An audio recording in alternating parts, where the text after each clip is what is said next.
Today our topic is the art of saying no, a Stoic perspective. Saying no is one of the most powerful skills you can develop in life, yet it is often one of the hardest to master. We live in a world that constantly demands our time, energy, and attention. People ask us for favors, employers expect more work, friends want our company, and society pressures us to conform. In the middle of all this, we often forget that our time and energy are limited. The ability to say no is not just about refusing requests. It is about protecting your peace, focusing on what truly matters, and living a life aligned with your values.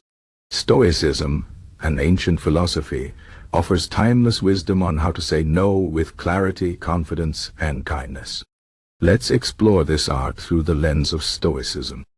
First, let's understand why saying no is so difficult. Many of us fear rejection, disappointment, or conflict. We worry that saying no will make us seem selfish, rude, or unkind. We want to be liked, accepted, and appreciated. But here's the truth.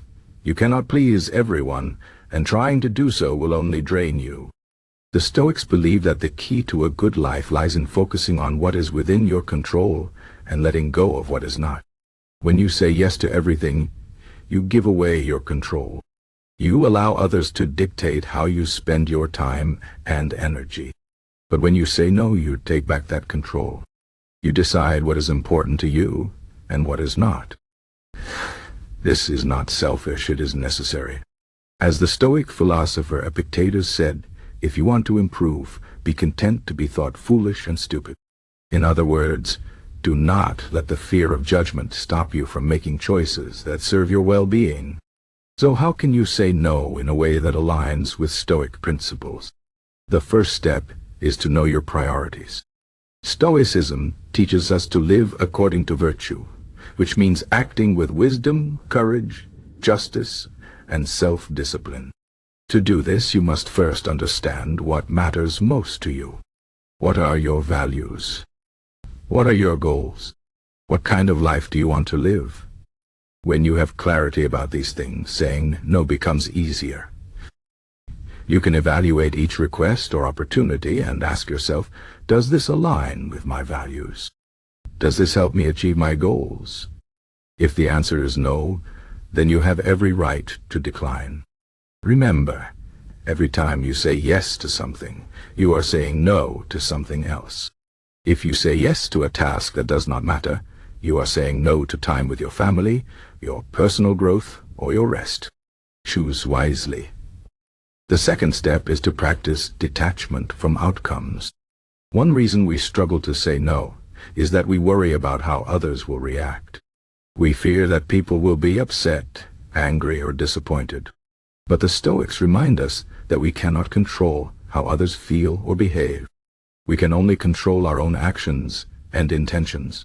When you say no, do it with kindness and respect, but do not take responsibility for the other person's reaction. If they are upset, that is their choice, not your fault. As Marcus Aurelius wrote, you have power over your mind, not outside events. Realizes this, and you will find strength. By detaching from outcomes, you free yourself from the burden of trying to manage other people's emotions. This allows you to say no with confidence and peace. The third step is to embrace discomfort. Saying no can feel uncomfortable, especially if you are not used to it.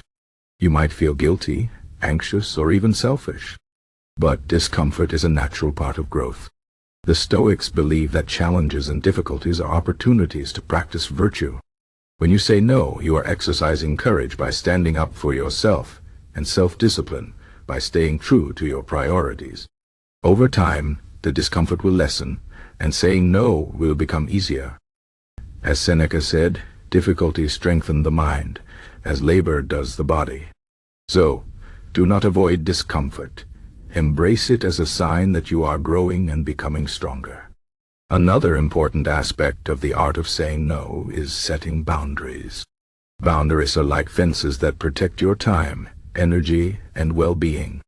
Without boundaries, people will constantly cross into your space, leaving you feeling drained and overwhelmed. The Stoics understood the importance of boundaries. They believed in living a life of simplicity and focus, free from unnecessary distractions.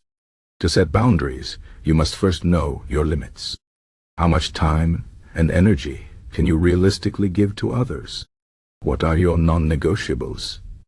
Once you know your limits, communicate them clearly and respectfully. For example, if a friend asks you to help them move on a day you had planned for rest, you can say, "I'm sorry I can't help you that day. I need some time to recharge." This is not rude, it is honest. By setting boundaries, you show respect for yourself and others. You also create space for what truly matters.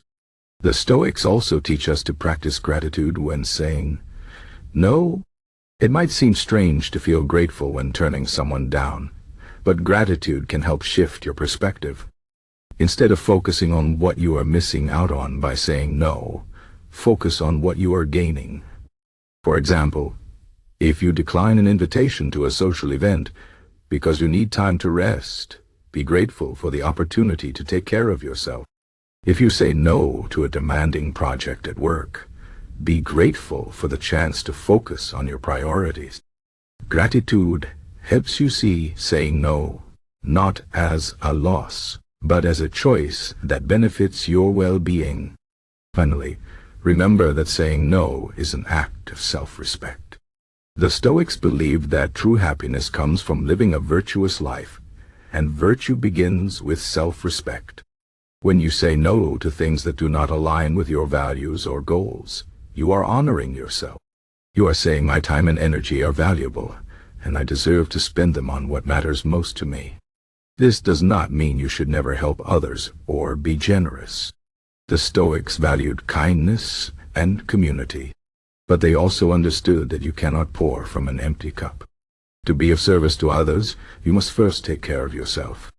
Saying no is a way of filling your cup so that you can give more authentically and effectively when you choose to say yes. In conclusion, the art of saying no is a powerful tool for living a Stoic life. It requires clarity about your priorities, detachment from outcomes, the courage to embrace discomfort, the discipline to set boundaries, and the wisdom to practice gratitude. By mastering this art, you take control of your life, protect your peace, and create space for what truly matters. Remember, saying no is not about being selfish or unkind. It is about being true to yourself and living with intention. As the Stoic philosopher Epictetus wisely said, "No man is free who is not master of himself." So, take charge of your choices, say no when necessary, and live a life of virtue and freedom.